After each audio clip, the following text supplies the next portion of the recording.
Okay, well, thank you very much for joining us for our second panel, discussing the Russian outlook for Russian economy. In this panel, we're going to focus more on foreign policy and external factors affecting Russian economy and the effects of the Russian economy on its neighbors in the wider world. Joining me, I have Edward Verona, who's currently senior advisor at McLarty and Associates. Before that, Mr. Verona served for 5 years as president of the U.S.-Russia Business Council. He also has a long career, 15 years in oil and gas, where he worked for Texaco and Kazakhstan and Chevron and many others. Prior to that, Mr. Verona served for 7 years in the U.S. Foreign Service as economic officer in Mexico City, Brasilia, and Moscow. He's also a graduate of the University of Arizona in political science and many other things. So he will talk a little bit about what this current crisis means for U.S.-Russia business relations. Further to my left is Jill Dougherty. She's a long-time correspondent for CNN, where she covered Russia and the Soviet Union, and she's a frequent commenter on Russia in general. And dear Dettke, he's a former U.S. representative and executive director of the Washington office of Friedrich Ebert Foundation. He was political counselor and foreign policy international security advisor of the SDP Parliament Group of German Bundestag. And currently he's an adjunct professor at Georgetown University. And as I always forget to introduce myself, my name is Konstantin Avramov, and I'm program director at CGI. And so the format is going to be similar. Each speaker is going to have about a 10 to 15 minute talk, and then we'll have a question and answer session. Thank you. Thank you, Konstantin. I'm delighted to be here on this panel with such distinguished speakers. And I think the topics that we'll address, to some degree, have been explored fairly extensively by the prior panel. I've been asked to assess what the impact of the Russian economic crisis has been on the business perspective of Russia, and so I'm going to beg your indulgence if some of what I have to say is redundant, if you were here for the first session, and also for what may be a more impressionistic view of what is happening in Russia. Let me begin by saying, and I think this is at the risk of stating the obvious, that for a variety of objective reasons, the outlook for doing business in Russia in the immediate and medium term is rather negative. And for the sake of discussion, let's say that means a period of maybe 5 years or more. A good place to begin is the main driver of the Russian economy, the oil and gas sector.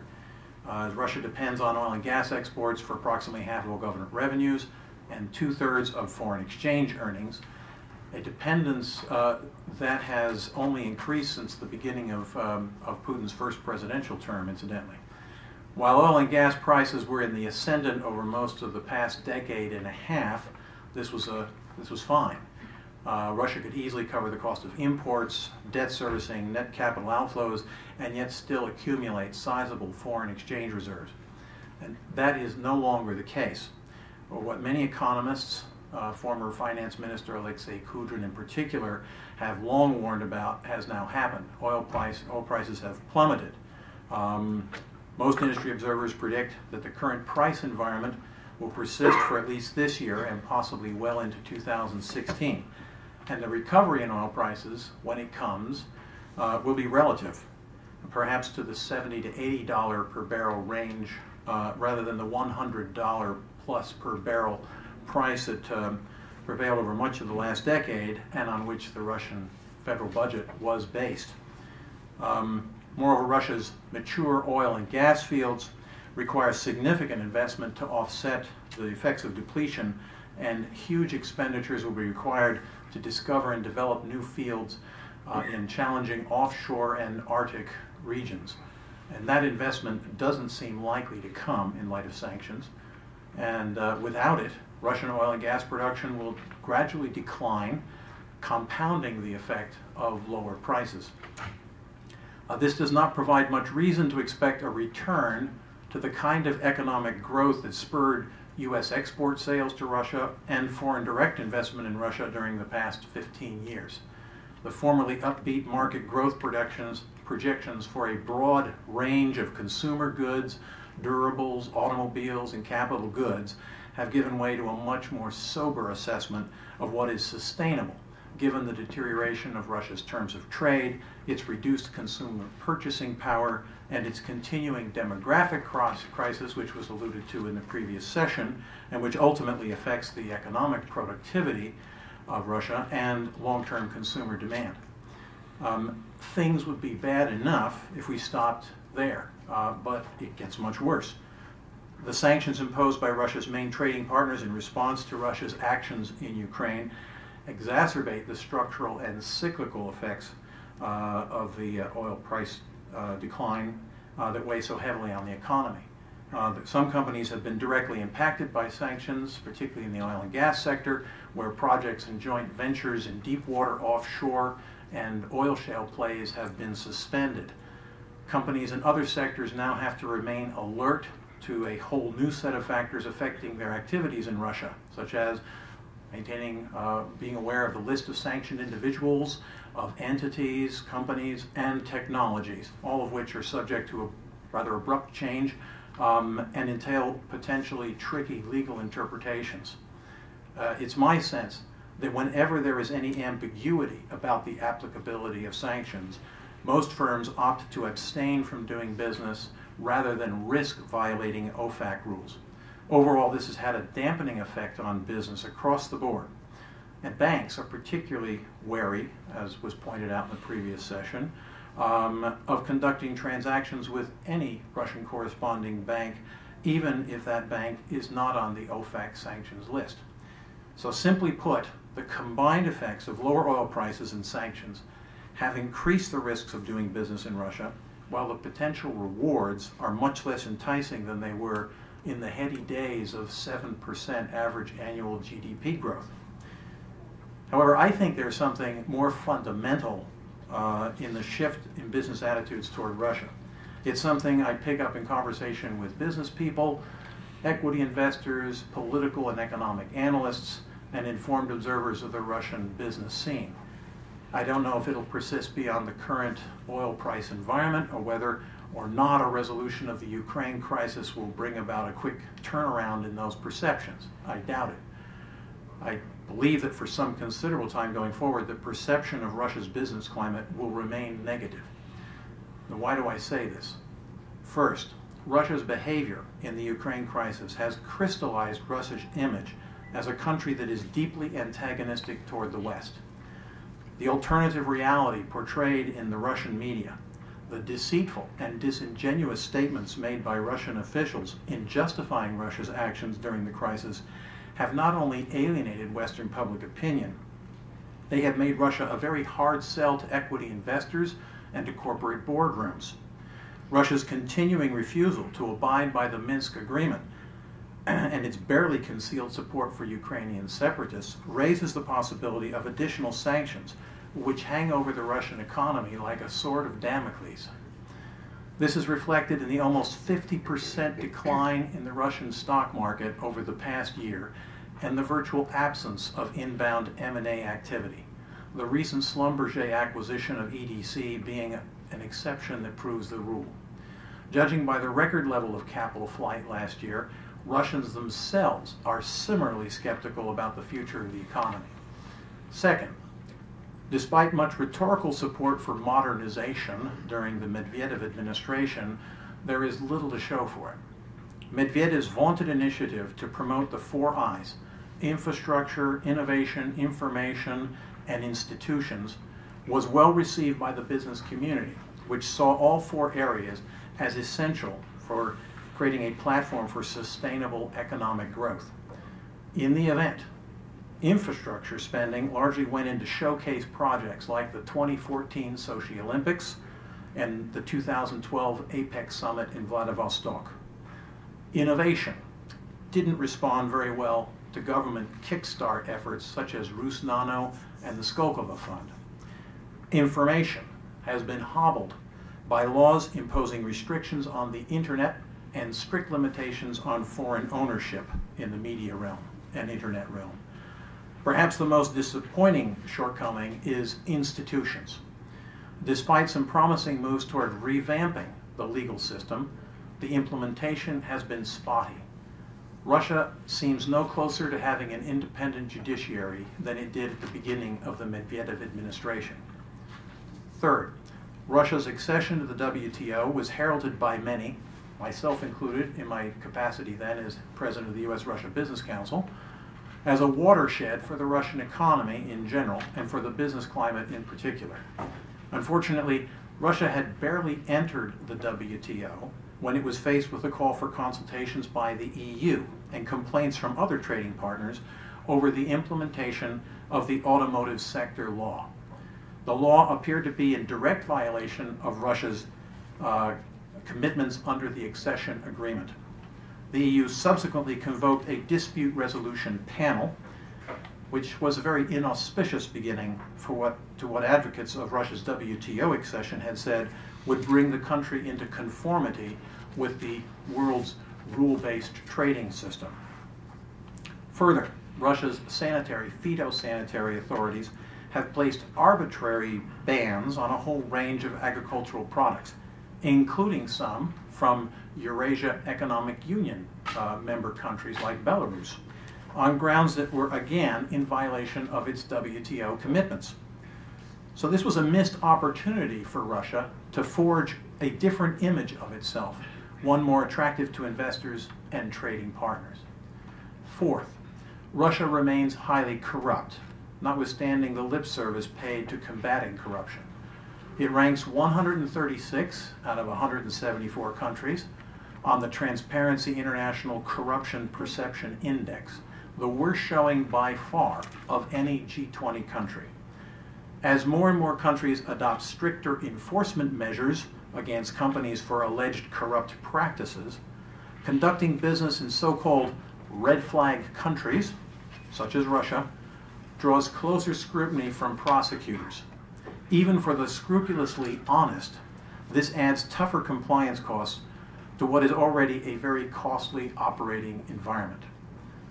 Recent harsh penalties levied by the Department of Justice against a leading U.S. medical equipment supplier for corruption in Russia serve as a reminder of the risks.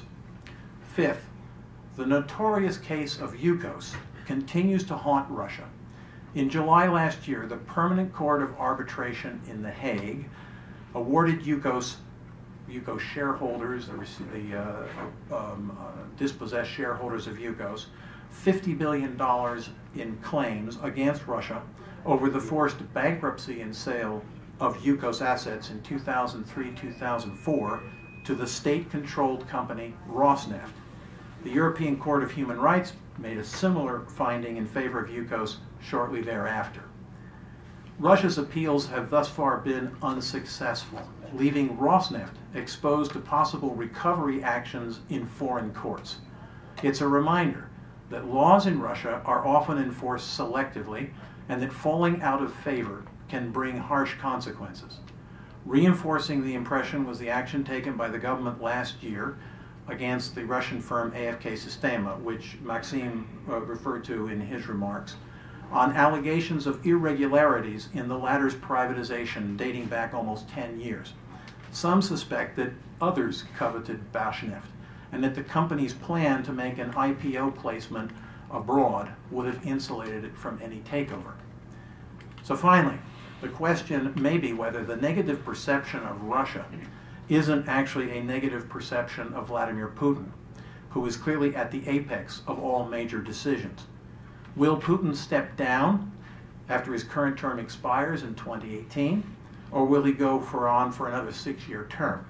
The answer to that question may provide the answer to when the Russian economy will get off the roller coaster it's on and begin to build a platform for prolonged, stable growth. Thank you. Thank you.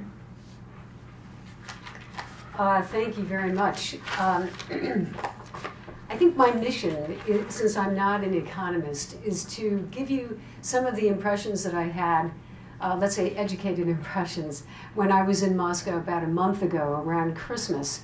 And I was there at the very moment that the ruble crisis began with a great fury. I remember walking up and down Tverskaya Street looking to change money, because at that point it was quite obvious that I wasn't going to use credit cards. I was going to use cash, because it was much more advantageous if you had dollars. So I would walk up and down streets looking for the best rate, and it was kind of mind-boggling, because at that point, again, this is like mid-December, third week in December, the rate would bounce as I walked up the street. In fact, I had this one place that I tried to change money, and the woman said to me, 3 minuty, and I said, you know, I thought 3 minutes, and I thought 3 minutes, and she said, kurs меняется. So, you know, so 3 minutes later, you know, the exchange rate is changing, she said. So I gave her 3 minutes, and indeed the course had changed, and I got slightly more money. So it was that type of situation that it was really quite amazing.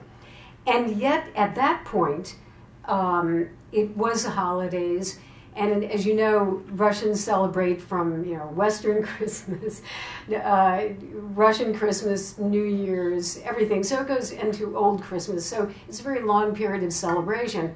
And at that point it had begun. So on the streets of Moscow, or at least where I was, in the ritzy part of town, kind of, you know, from the river down to the Kremlin, you didn't feel much. It felt kind of jolly, and yet you would go into, let's say, a restaurant, which I did. It was actually a coffee place. I won't use the name because some of you may know it, but a very nice coffee shop where you can get food and you can get wine.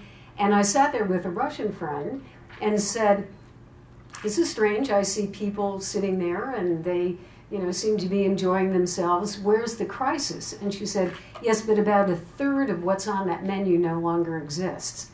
And that was imported products, especially vegetables, nice kind of cheeses, things like that no longer could be imported because of the counter-sanctions that President Putin had imposed. I also went to shops where I had shopped when I was living in Moscow for about 9 years, and indeed, some of the products that I used to buy were not there anymore. There were some Russian products that already had taken over to a certain extent. Milk products, I think of good quality, you know, butter, cheese, milk, etc. And those, you know, were fine. But you could see the writing on the wall, that things were going to change. And I think that was the overall impression that I got, was a feeling of something happening and about to get worse. But I couldn't really define precisely what it was. Who will this affect? I'm talking about the ruble crisis, and then the effect of sanctions, and then the effect of oil prices, etc. In other words, the overall economy. At the Bureau, I used to work, as you had mentioned, Konstantin, at the CNN Bureau. I was the bureau chief. And so I talked to one of my producers, who's, I would say he comes from mainly a working class family. And I said, how's it going out in your neighborhood? And he said, well, some of my neighbors who are kind of, let's say, 40, 50 and over are beginning to stock up on salt and kasha.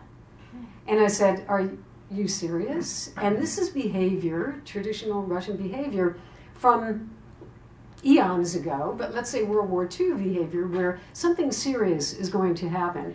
And these people, even at the beginning, even though they probably don't use dollars, and this may not affect them that much, had a feeling that something was going to happen, and they were buckling down. I was quite surprised by that. This is going back to, he was talking about probably early December at the latest. He used to be paid in dollars, now he's paid in rubles, but he thinks in dollars. And a lot of Russians think in dollars. And indeed, a lot of my Russian friends, or some of my Russian friends, had bought vacation packages to Europe, which they could no longer take advantage of, because how were you going to pay for it? All of a sudden, as my former employees told me, we're getting half the salary that we used to get. Effectively, we're getting half the salary, and so they were canceling vacations, and that has a ripple effect, of course, because the tour operators can't, pay the bills for the tours. They're canceling the tours. The airlines that I took were not particularly busy going in or out, especially out. So again, who does this affect? I think initially, and certainly at that point, it was very much a big city phenomenon. The people who, again, either are paid in dollars, use dollars, or think in dollars. The people who are Putin's constituency, which would be people living in the hinterland, never encounter dollars, never buy imported products for the most part, don't travel abroad. It's not really affecting them that much. However, I see more and more signs, looking at the Wall Street Journal just the other day, talking about a mid-sized lender, SB Bank, said that its clients would not be able to withdraw money. And there is concern. I cannot tell you any more than what I read in the Wall Street Journal, but there is, as we all know, concern about how banks are going to survive during this crisis. That immediately reminds me of the terrible situation that happened back in 1998.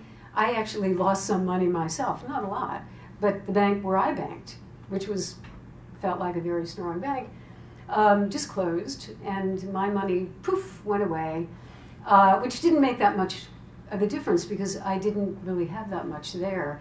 But to the employees in my office who had saved for years and years, now again, this is going back to '98, really lost everything.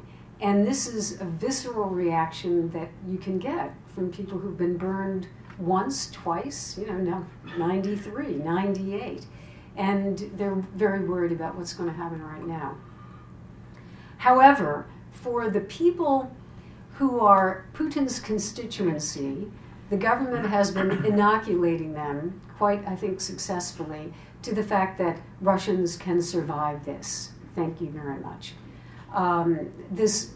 It came up in the beginning of the Ukraine conflict, on television, World War II movies, and talk about how Russians survived World War II, the victories against the Nazis. We can starve. Just look at the comments by Igor Shuvalov, the deputy prime minister, at Davos just the other day. I mean, I want to read some of this because it's really illustrative. President Putin has said some of this, but Shuvalov said it in very stark terms. He said, "Read our history. Russians will never give up their leader. We will tighten our belts, eat less food, suffer any privations. But if outsiders want to force changes on us, we will be united as never before." And indeed, he went on to say that there is an inevitable confrontation. I mean, when I started reading this, I thought, wow, this is like 50 years ago, but an inevitable confrontation with the West that if it hadn't been Ukraine, Putin has said this as well, if it hadn't been Ukraine, it would have been something else. But there is an inevitable confrontation. So the government, in my opinion, looking at the Russian media, domestically especially, is inoculating people against the bad times. And as Shuvalov explained, he said, the West is trying to show us our place, refusing to treat us as an equal. They are telling us to sit in a corner quietly. And who is responsible for this economic crisis? It is the West. It is a plot by the West to bring down Russia. And in some circles, people would say it is a plot to take over the natural resources of Russia. This is not a new idea. I remember seeing, there was a group that was called Nashi, a youth organization a number of years ago, back, I guess when was that, 2005 maybe, somewhere around there, 2004 or 5. And they had a publication. I remember going to the headquarters, and there was a publication that showed what looked like a NATO soldier in full armor and night vision goggles on Red Square. And I said to the man who was showing us around, I said, is this a NATO soldier on Red Square? And he said, yes. And I said, well, why? And he said, because NATO will invade Russia sooner or later in order to get our resources, and we have to be prepared.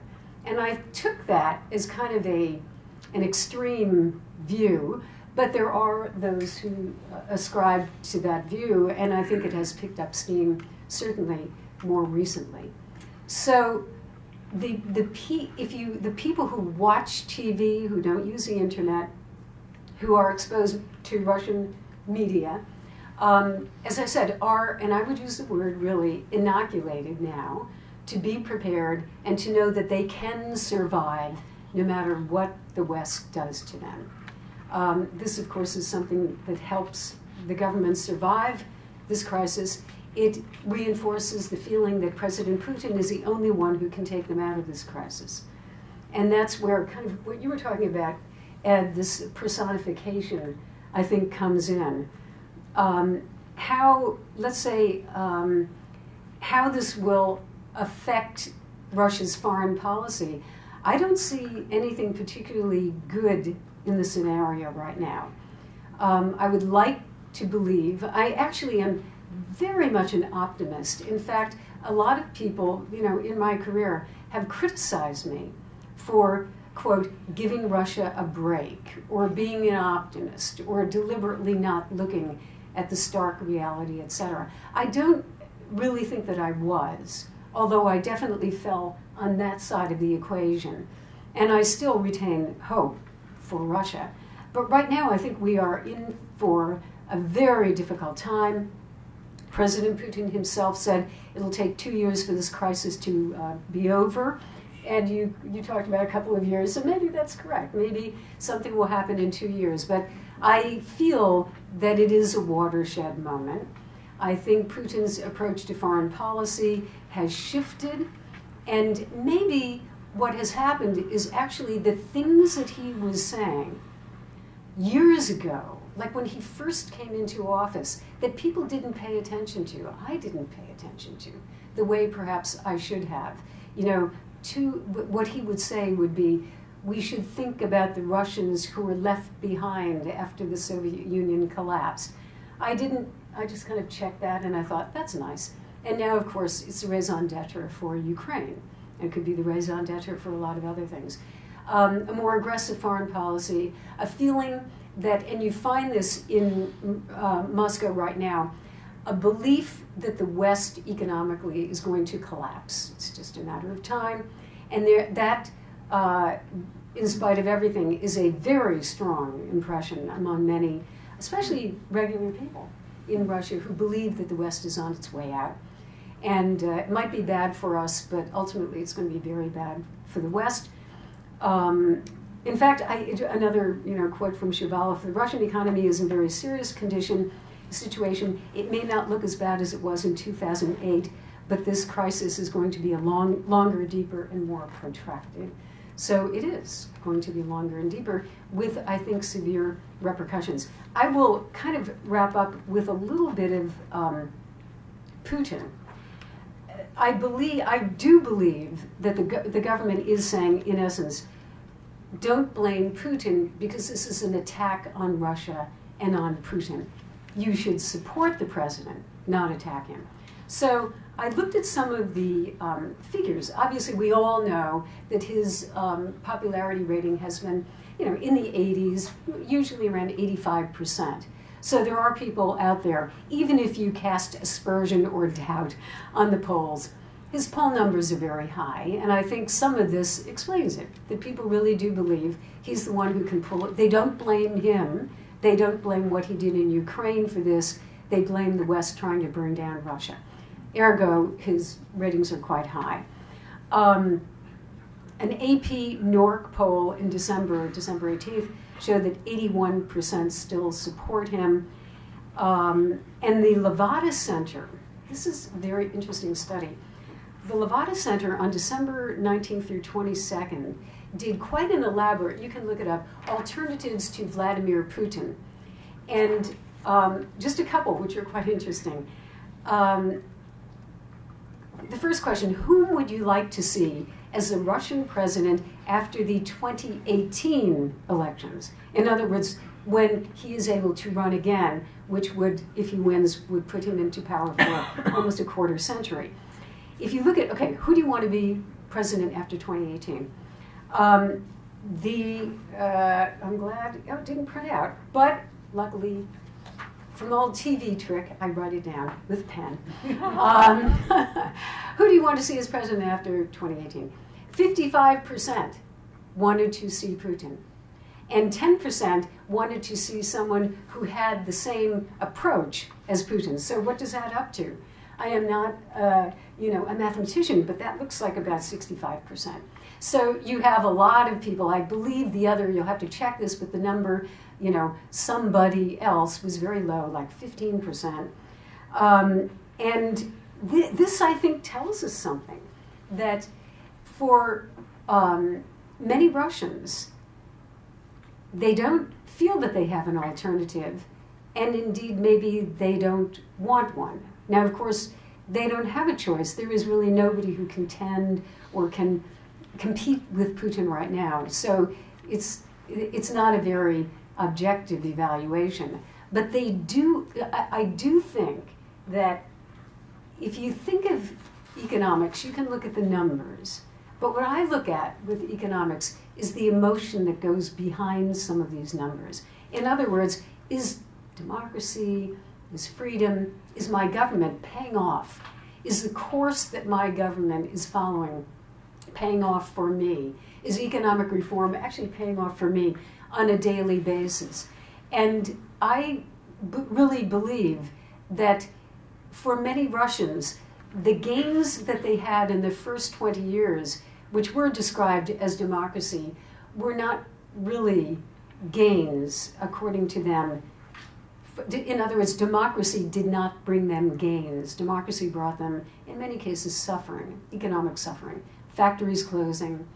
The things that they got from their factories no longer applied.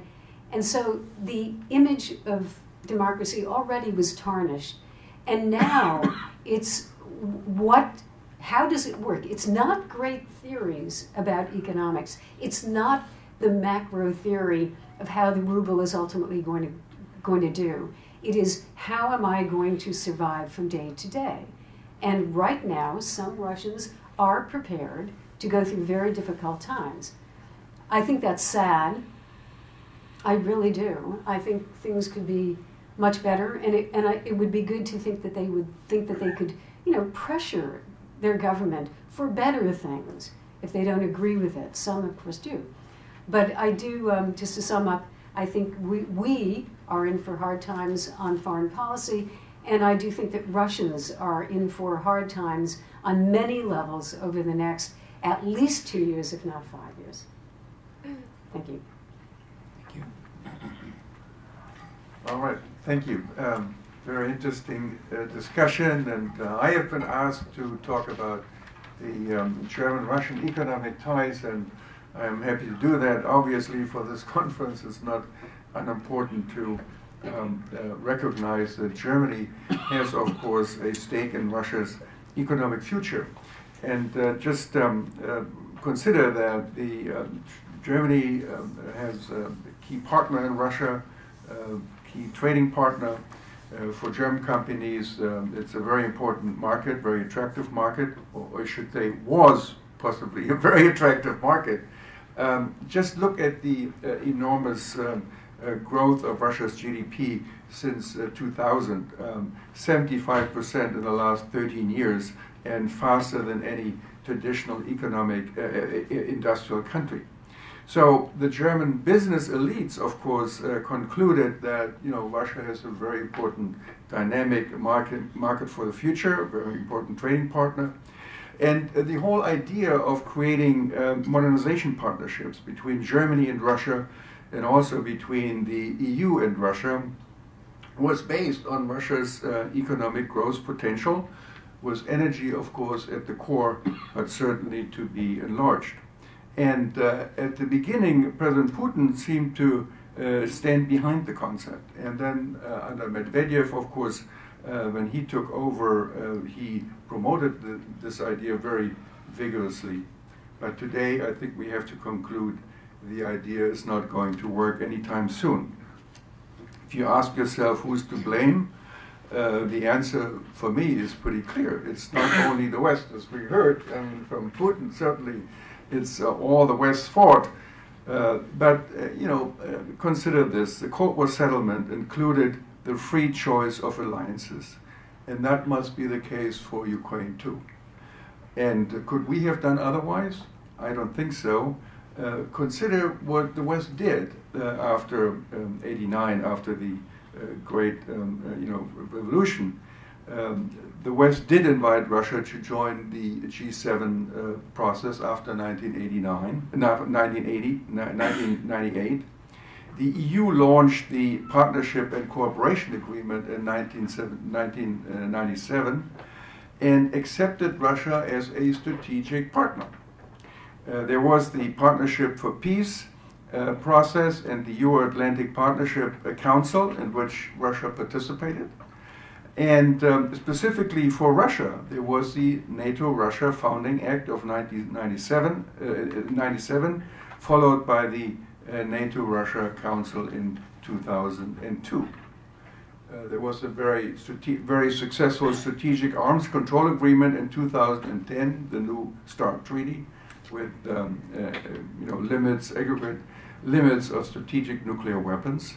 In 2013, Russia joined the WTO, the World Trade Organization.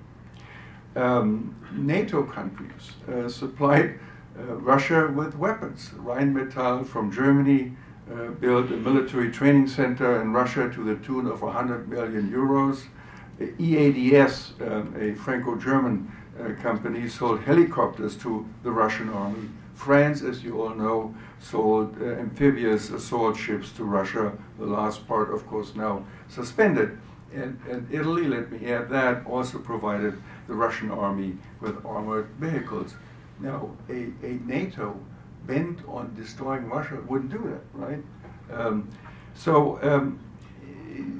There was cooperation too. NATO and Russia cooperated in Afghanistan, and at one point even on the issue of Iran. Very interesting, the S-300 defense systems. Now, of course, there were setbacks. NATO enlargement in Russian eyes, of course, since 1999 was a threatening act. NATO's war in Kosovo in 1999, the same perception. And then, of course, there was, from the Western point of view, the war in Georgia in 2008. Missile defense, big issue, always the perception that Russia might be hit and be threatened by the missile defense system that the Bush administration put in. Still, there was, in 2009, the famous reset button. The missile defense system was changed into a much less threatening system for Russia. And yet, I mean, the reset button, that all failed. Maybe, of course, on the Western part, the early plan to consider NATO membership for Georgia and Ukraine in 2008 came a little bit too early and certainly not sufficiently prepared diplomatically.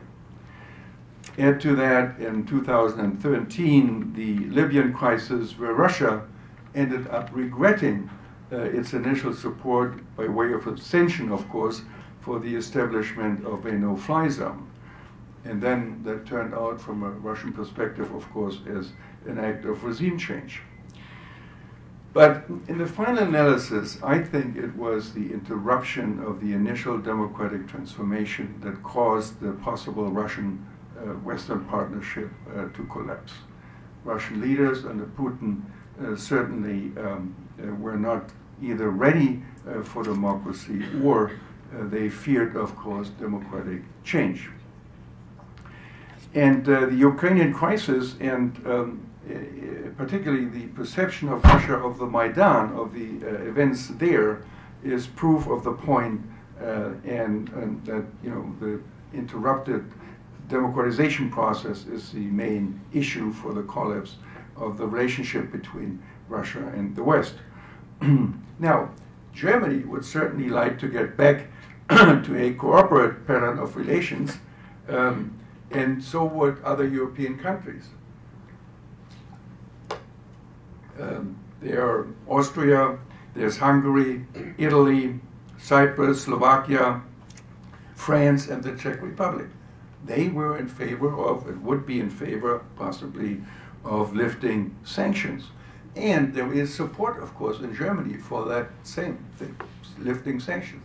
Chancellor Schmidt, former Chancellor Schmidt, for example, Gerhard Schröder, of course, and others. There are a number of German leaders that would possibly support that.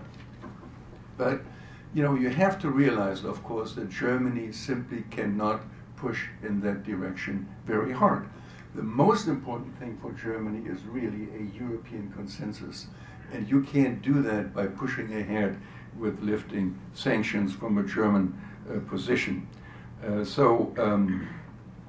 This issue of lifting sanctions for Germany is not only an issue of narrow national interest or narrow economic interest. It's a political interest in having a European consensus.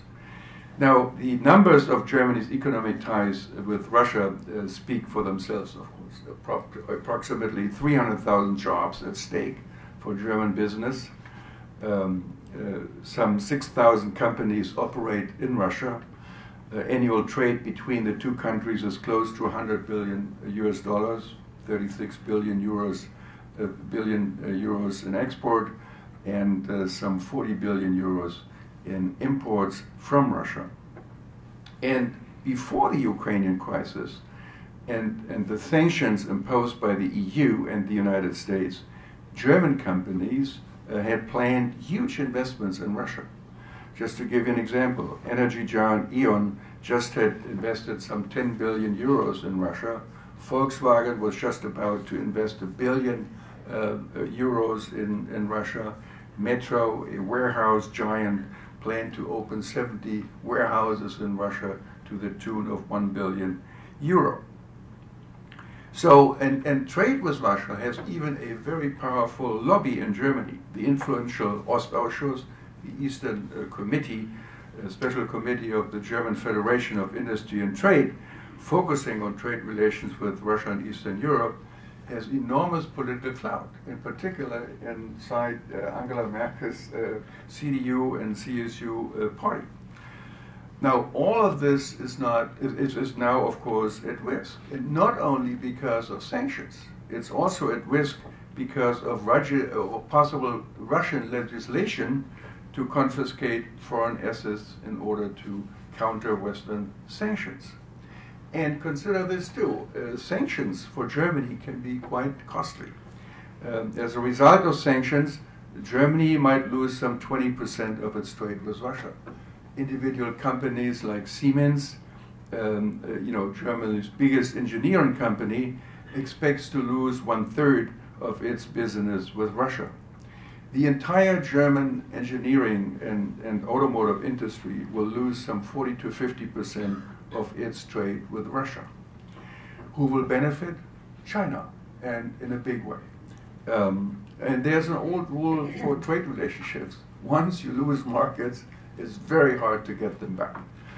So the collapse of the ruble, of course, adds to the difficulties for Germany and for Germans doing business in Russia.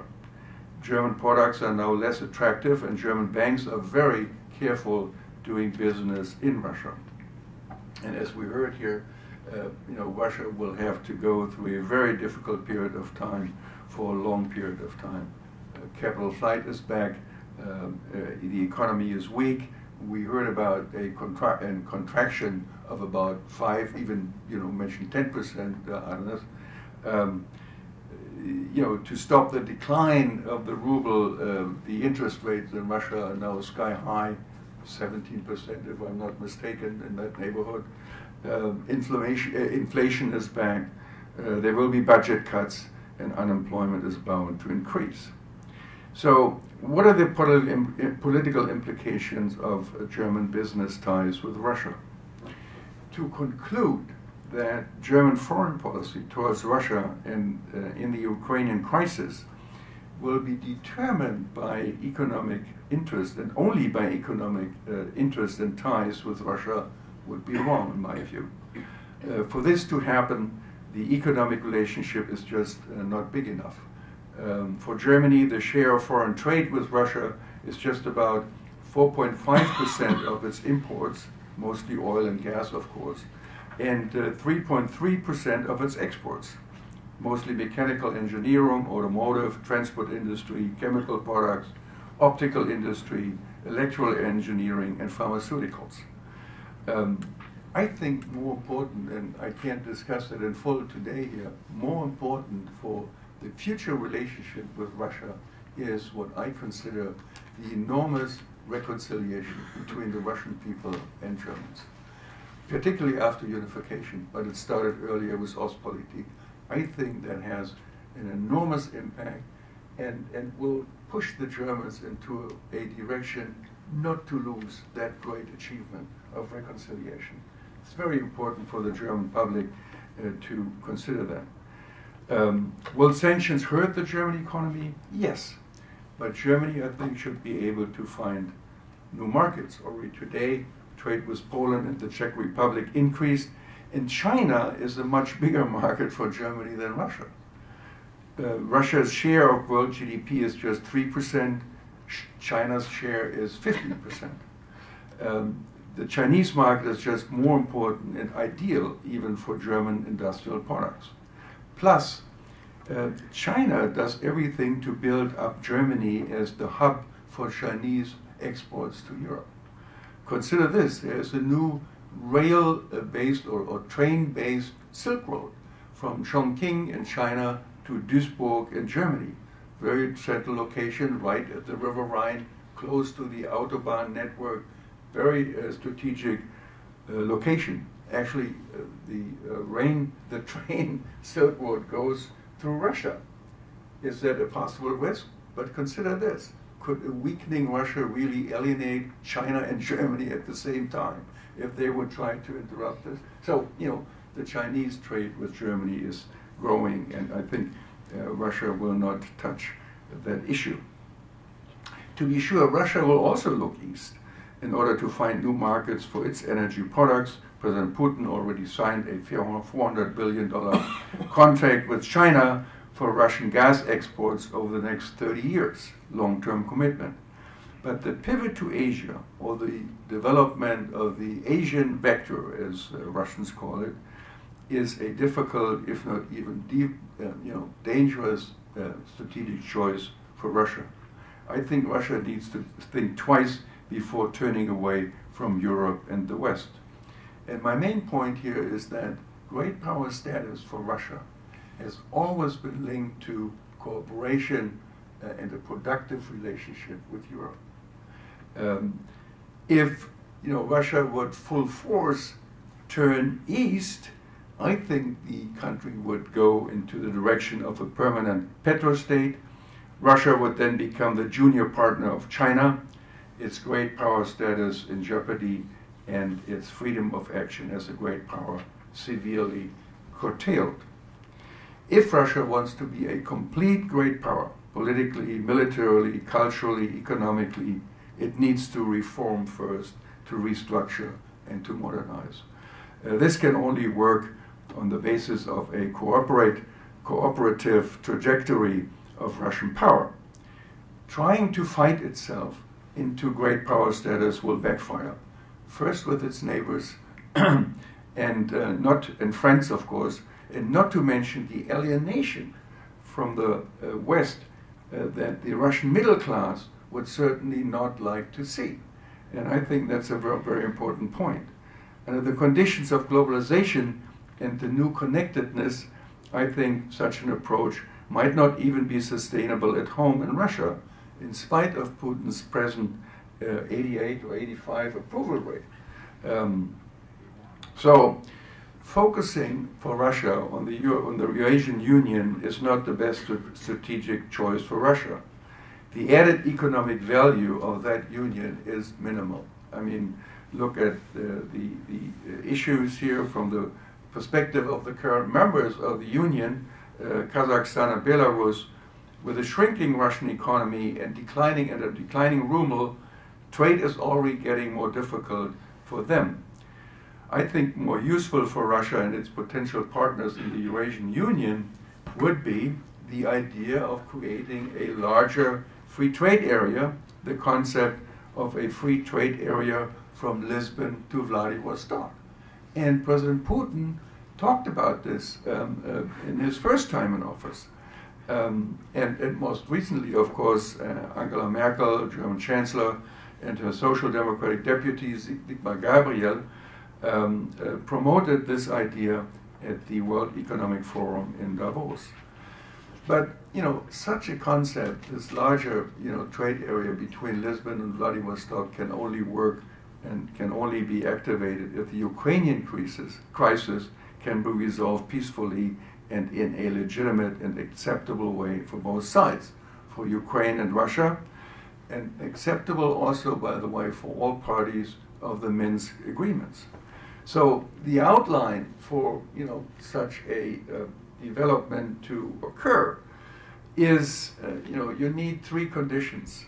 One is the Minsk agreement has to be fully implemented, and then if that's the case, the issue of Crimea, the annexation of Crimea, can perhaps be separated from the issue of the most urgent issue of stabilizing the Ukraine economically.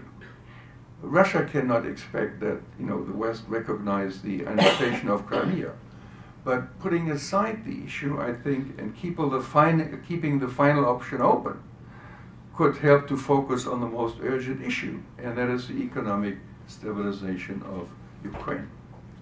Number two, I think without dismantling the state of Ukraine, some autonomy for the Russian-speaking community can be introduced through decentralization. And number three, I don't think the West is going to raise the issue of Ukraine's NATO membership anytime soon.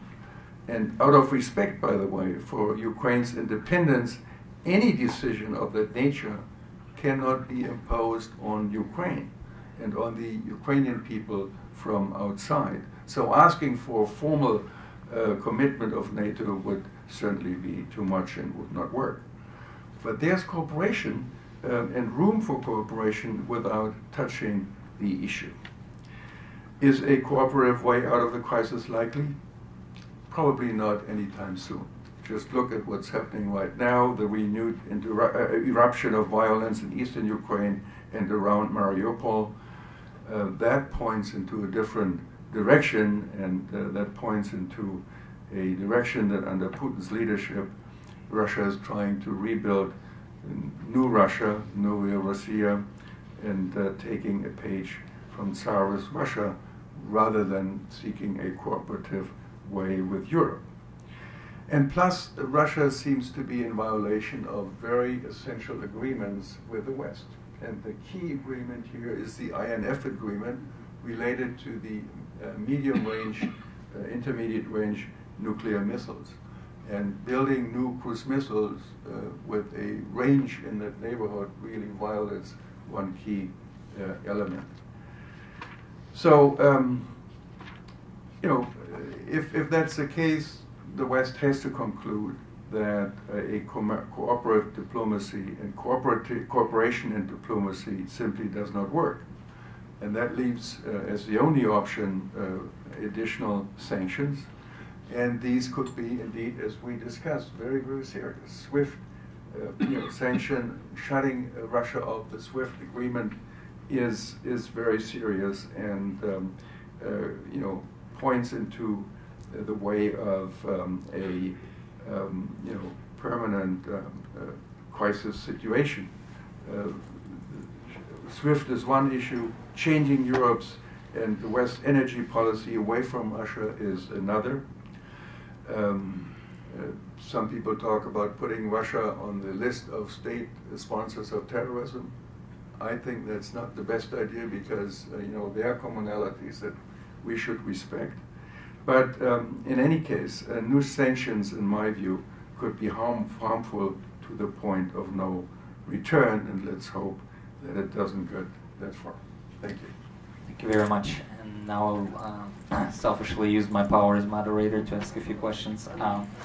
Ed, you mentioned, and Maxim mentioned too, this Bashneft, Yevtushenko, basically where the Russian state confiscated an oil company. Is there, and this was done, mind you, at the very time when foreign capital was fleeing Russia. Is there any indication that the Russian government cares about the investment climate at all? And also, as kind of your expertise in oil and gas, what is your perception of the cooperation between U.S. companies and Russian companies in the Arctic? For example, Exxon had some projects in the Arctic. Are they at a standstill, or have American companies abandoned them altogether? To Jill, you mentioned kind of this perception, right? And there's a kind of satirical meme going around Russian social nets. Чем нам хуже, тем нам лучше. It's the worse we're off, the better we're off. Kind of this perception that, you know, the worse the West gets it, well we're going to become stronger. We're going to come out of it stronger. And there's, like you mentioned, a good reason for it, right? The democracy in Western institutions have been identified with misery, chaos, and disorder. Is there anything the West, do you think, can do to change Russians' perceptions of Western institutions from kind of overly negative to to where they can kind of see perhaps some positives in it? And to Dieter, I know you mentioned that perhaps the economics are not strong enough between Germany and Russia to push political side. Basically, Germany is going to pursue Europe first. What is the German popular opinion on the matter? And also, if you could mention a little bit about the personal relationship between Merkel and Putin. She famously kind of said that Putin's in his own kind of planet or in his own little world, but yet they talk probably more than any other leaders. What is your perception of the personal relationship between the two? Thank you. Should we go in order in which you asked?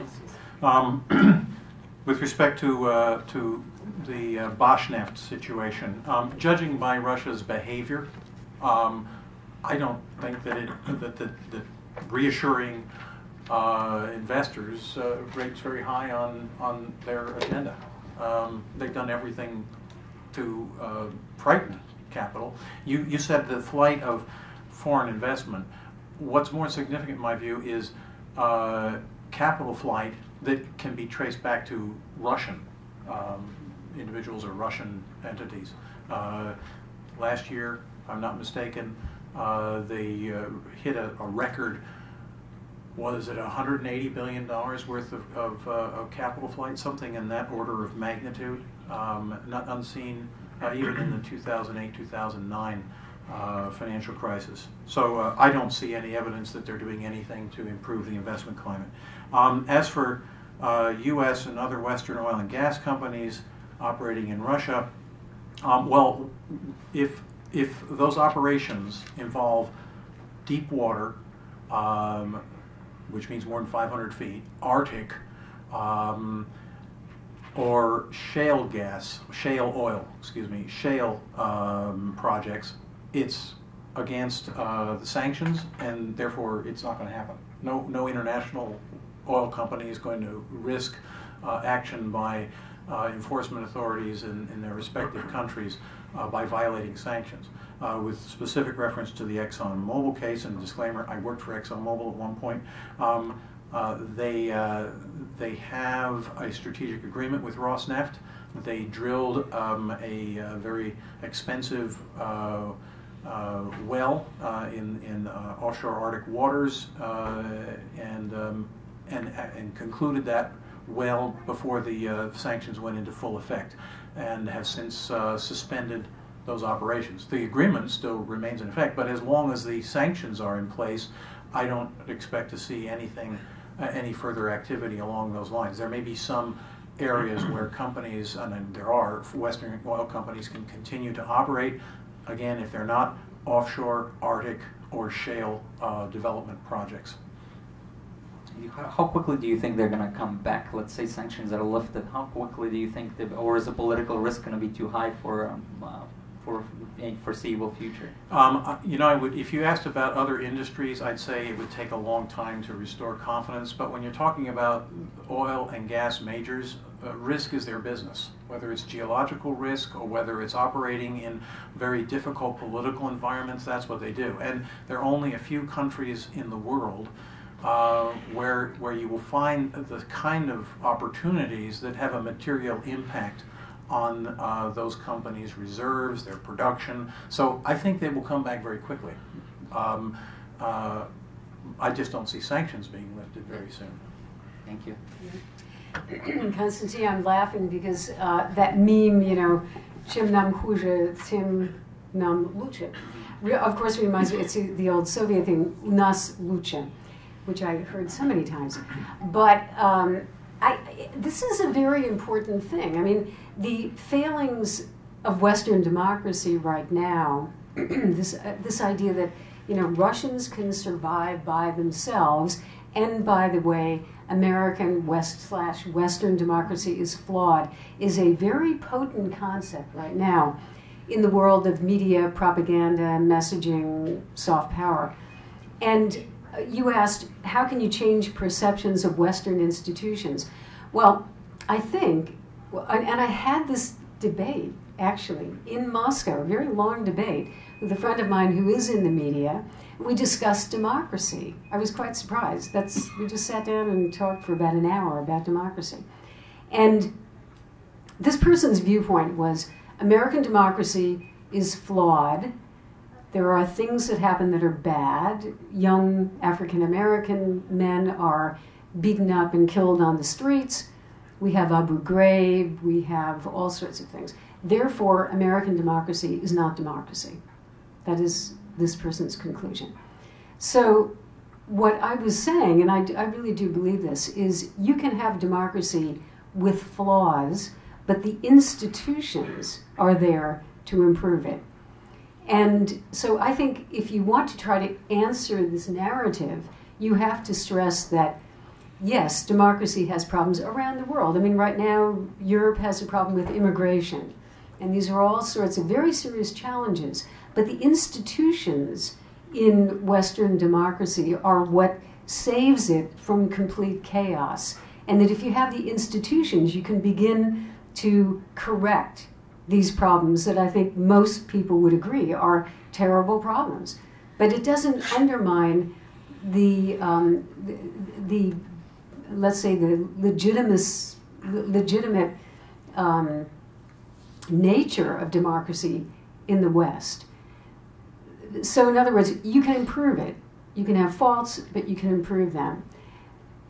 The Russian, let's say, media or propaganda right now, and I'm using propaganda not in a negative way, I'm just using it in terms of government propaganda in a very direct way, is to criticize especially American democracy and in Europe. You look at RT television and its reports are constantly talking about fracking, reports about fracking and its terrible impact on the health situation of people who live near fracking sites. And yes, that is true. There are terrible effects that fracking can have, or at least it's alleged, it appears that that's true. But you can, citizens can rise up and you can do something and you can talk to your legislators and you can change it. So I think if there's any way that Western countries, if they want to try to change that perception of Western institutions, or maybe you also meant democracy, I think it's important to stress that the institutions are there. In Russia, the institutions are weak. The personalities are strong. And that is one of the problems. So changing the society becomes much more difficult because so many decisions are at the whim or the decision of individuals as opposed to a process and a structure and institutions. Thank you. Yes, to my two questions, if you want to, German public opinion when it comes to the Ukrainian crisis and Russia and how we should see Russia. it's split. I mean, you have to say that. There is a lot of economic background that pushes in one direction, work with Russia, and the element of reconciliation. I can't emphasize that enough, how much Germans want to preserve that. They don't want to get back into a conflict situation with Russia. We have seen it, and it's catastrophic for Europe. We don't want to do that. That's a very strong element of the German position. But, I mean, in the last year or two, after the Ukrainian crisis broke out, German public opinion did not go along with Putin. I mean, they make a distinction between what he is doing and what, you know, Germans feel vis-a-vis Russia. They want to be good, you know, good German-Russian relations, but Putin went too far, used force. German public opinion is very, very strongly behind what they see as the need for de-escalation. Don't, you know, add a military element into the crisis. Try to de-escalate.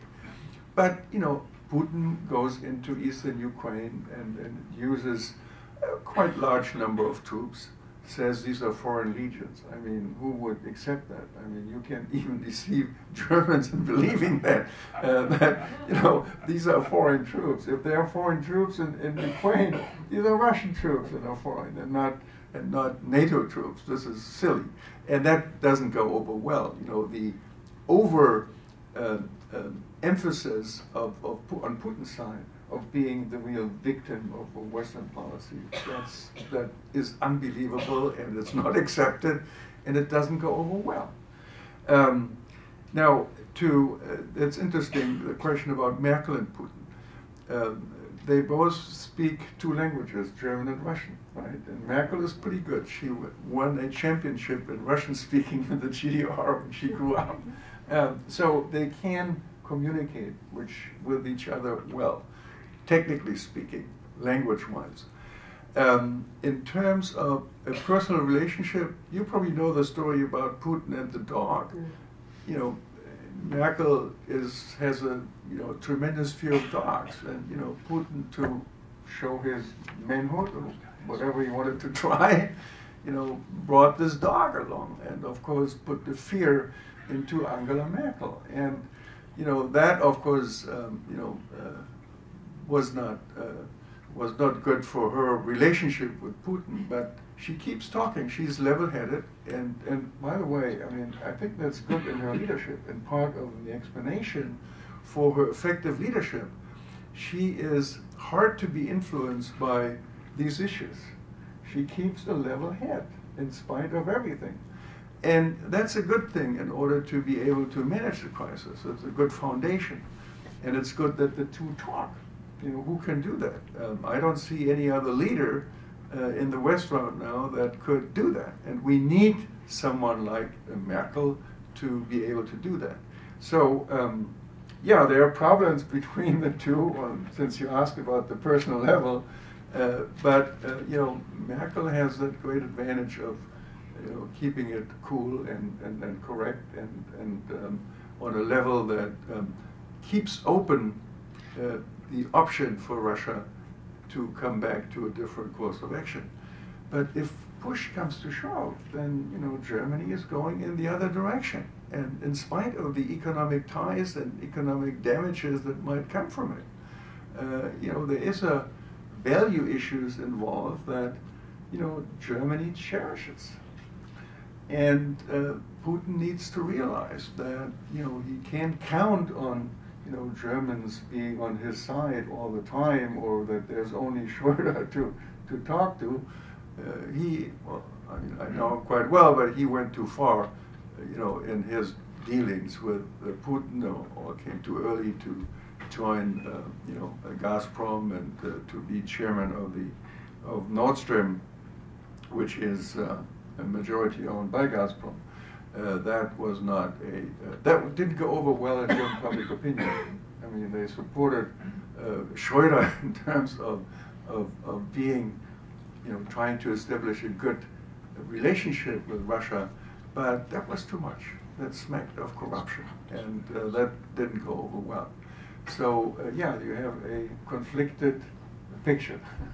Thank you. And we'll open up to questions. If you could state your affiliation, and then please keep your questions brief. Thank you.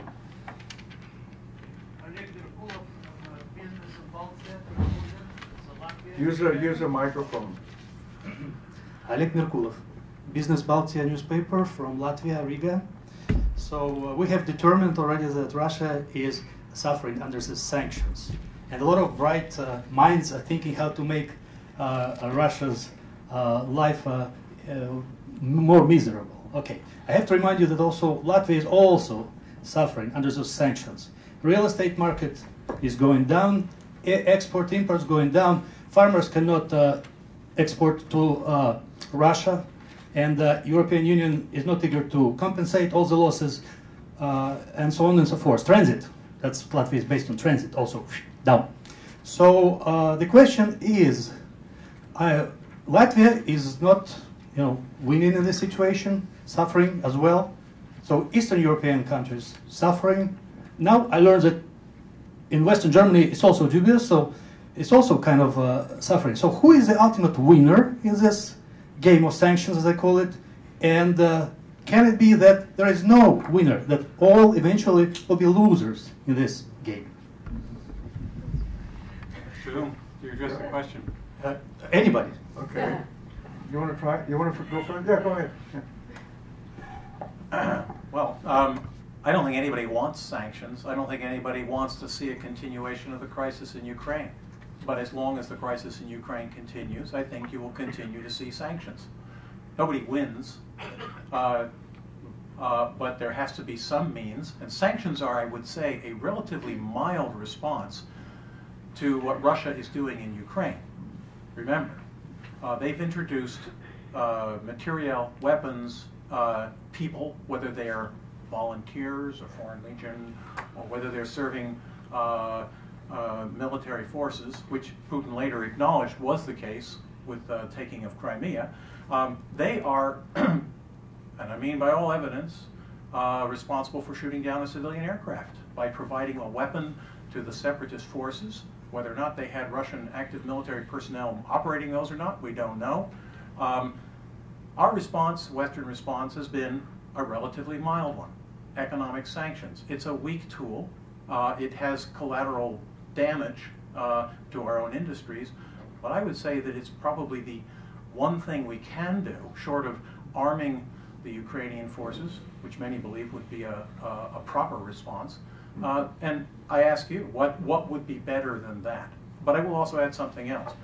If Latvian farmers complain about not having access to the Russian market, ask them to talk to their neighbors in Belarus, who have trouble selling their dairy products into Russia. And they're a member of the Eurasia Economic Union. Yeah, if I may add a point, because I understand your situation, and first we have to realize sanctions are a lose-lose situation. So we are going to lose Russia too, but it will affect Eastern Europe.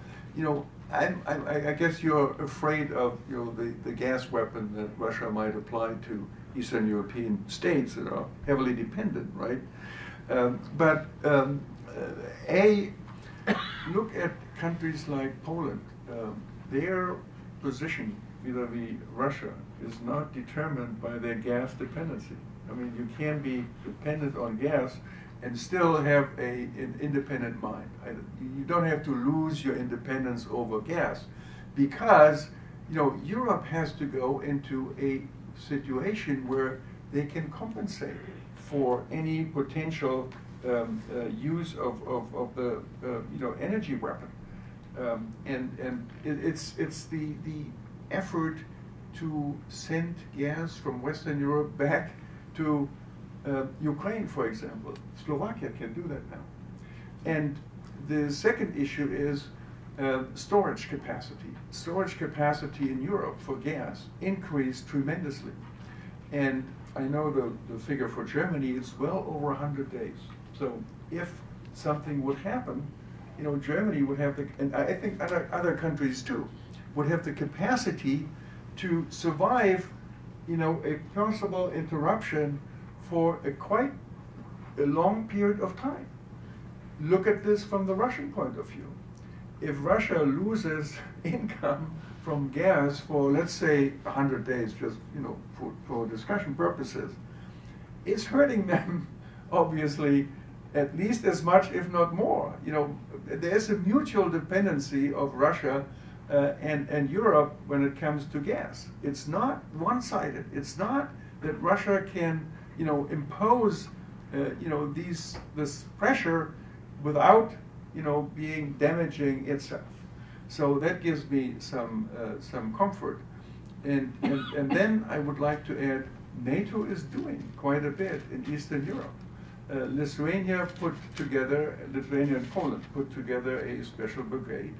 There are defense activities going on in case the crisis would spill over into other countries. But I have to tell you one thing, and that is I'm not so much worried about NATO members being threatened by Putin, by Russia. I don't think Russia can take on Estonia, Lithuania, Latvia, NATO members. That would not work. I think he knows that he would, overdo, and the backlash would be, his undoing. That's sure for me. So that's not the issue. The more difficult issue, in my view, is what he can do in the Balkans. Renewing ties with Serbia and other weaker countries that are not yet members of the European Union or NATO for that matter. So here is a little bit of a soft underbelly that he could use. I fear more for Russian overtones into the Balkan area than against NATO. I think they're not going to. Putin would be stupid to take on NATO front and full force. That's not going to happen. But the softer issues, I'm worried about. And we have to be careful about this and increase our defenses and our mechanisms in the Balkans, not more, but at least as much as we are worried about a possible incursion and spillover into a NATO member. I would not expect that to happen. And Germany, I think, is fully aware of this. I mean, it's not that there's any willingness to, give up our interest in the independence of Eastern Europe. I mean, that's not going to work. We know where the priorities are. Poland is more important than our good relations with Russia today. That's for sure. And the independence of Eastern European states, Germans are not going to play with that. They learned a little bit from history too. You don't do that anymore. Thank you. I have one observation and one question, and both goes for your comments, Professor Dettke. Observation goes like this. You have provided very detailed and important description of what has been done by the West and in Germany also towards Russia over the last 15 years, and maybe especially in the last 6 years since the Russian-Georgian war.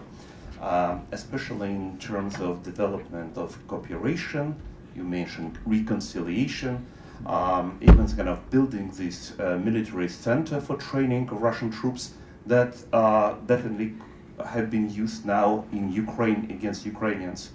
So if we look on this situation with eyes not of Germans, not of Russians, but let's say of East Europeans, from those countries that lie between Germany and Russia, for many of them, that would be quite reminiscent of the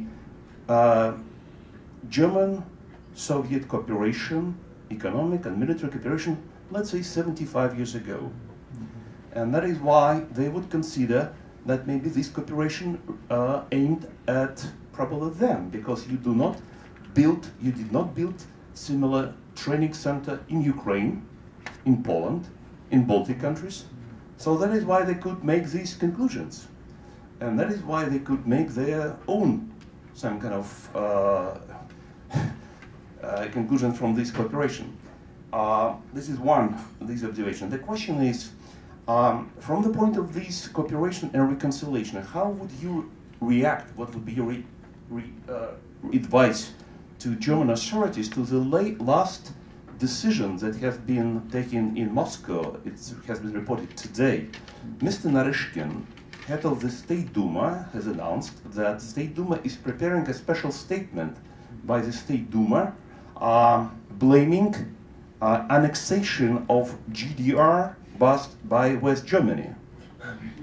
Yes, and also he has mentioned that this annexation is even more illegal than annexation of Crimea by Russia, because GDR population did not have a referendum. So that is why, what would be your suggestion and advice to German authorities? What would be the best way to react to this recent step in view of your suggestions of reconciliation between German and Russian people? Yeah, okay, since this is directed to me, my first answer is, I think Germany learned that our relationship with Russia cannot come at the expense of the independence of Eastern European states, including the Ukraine. Now, bigger question is, and you're right, what are we going to do, you know, when Putin says, well, Crimea is just the same thing as the reunification of Germany, right? You know, that's a ridiculous argument if you come to think of it. First of all, we didn't send in any soldiers into the GDR to make it work.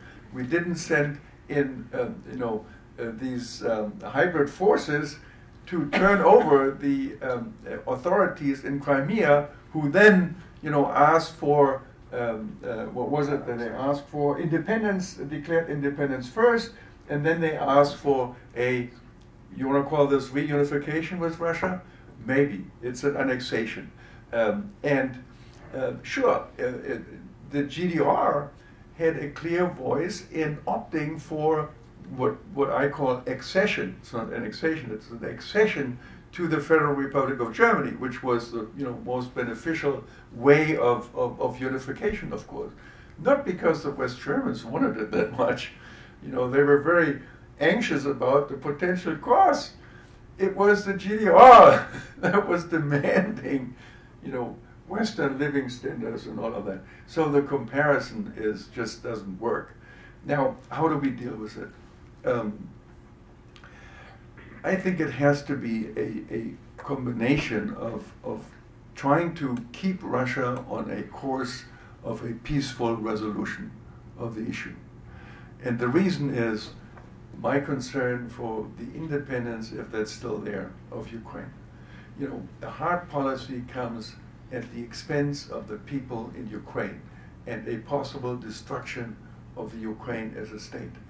And that needs to be avoided. But how can we do that? Short of war? Go to war against Russia? The only option that we have is sanctions, I think. I mean, you mentioned, and I would be slightly in favor of what you suggest, that at some point of time, if we see Ukraine suffering as much as this country does, the question about helping them with weapons will come up. Public opinion right now in Europe, certainly, not in favor. And the reason is, again, we have to be concerned about the suffering of Ukraine, right? Because Putin is in a situation where he can hold Ukraine hostage. And he can dismantle the country. And how do you avoid that short of war?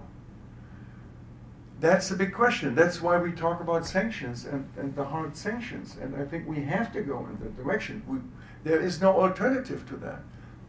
If you don't want to go to war, if you don't want to use military force, and think through the consequences of even trying to use military force against Russia in that situation. What's going to happen to Ukraine? It will be dismantled. And that's the issue that is our political and moral responsibility too. Sanctions might be the only option that's left to us, and maybe adding a dimension of helping with weapons. I mean, the Germans, give now weapons to the Kurdish Peshmerga, right, in the fight against ISIS. The legitimate question is, shouldn't we do that to Ukraine, that needs help and has an army that's exceedingly getting weaker instead of stronger, and would need, you know, Western help in order to survive, and particularly if the whole situation would degenerate into a longer military confrontation, and that's what it looks like, that, you know, Putin is up to dividing the country. You know, remember Huntington's theory about Ukraine. He said about Ukraine is a cleft country with an eastern part and a western part. And Putin is playing on this ground all the time, that this is not a real country, that these are our brothers over there, right?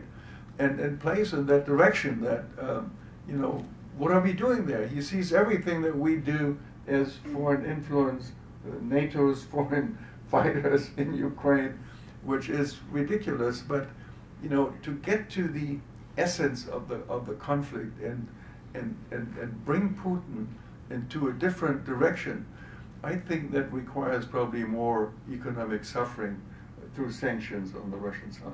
Thank you. And I think you had one more comment.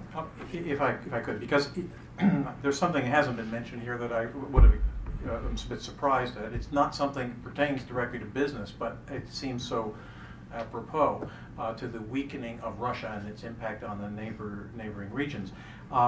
As the Russian economy contracts, as companies lay off workers, many of those workers will be foreign workers, mostly Central Asians, Kyrgyz, Tajikistanis, others, who will be going home to a very bleak economic situation in their own countries, easy prey to Islamic fundamentalist organizers, radicalizers, and that poses a serious threat to the region.